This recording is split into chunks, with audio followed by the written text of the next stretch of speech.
खबर को YouTube पर देख रहे हैं तो चैनल को सब्सक्राइब कर बेल आइकन को जरूर दबाएं। और अगर आप इस खबर को फेसबुक या इंस्टा के माध्यम से देख रहे हैं तो हमारे पेज को फॉलो कर लें ताकि सबसे पहले खबर आप तक पहुंचे।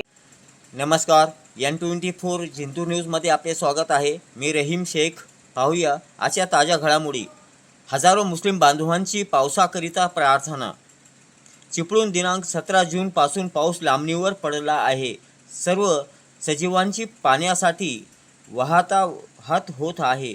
अनेक सजीव पाणी विना तडफडत आहे।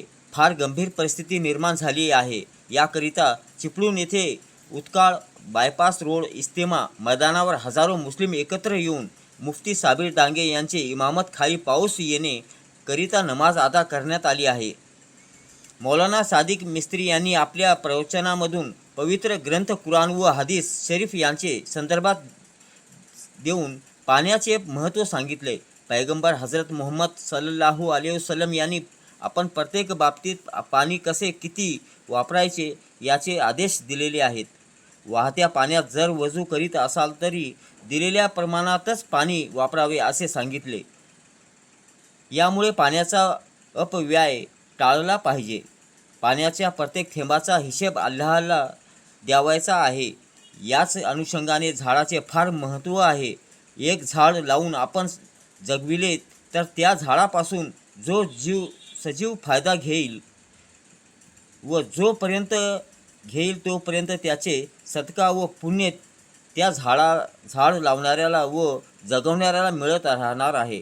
याकरिता प्रत्येकाने झाड लावून ते जगविणे पाहिजे असे संदेश देण्यात आला। अखेर अल्लाहकडे प्रत्येक सजीवाला जो पाऊस उशिरा असल्याने त्रास होत आहे तो त्रास कमी व्हावा व ही परिस्थिती त्या सामना करण्यात ताकद मिळावी यासाठी आम्ही जी निसर्ग नियमाबाहेर जाऊन कृत्य करीत आहोत, गुन्हा करीत आहोत त्याची माफी मिळावी व सदमा मार्गावर चालावे।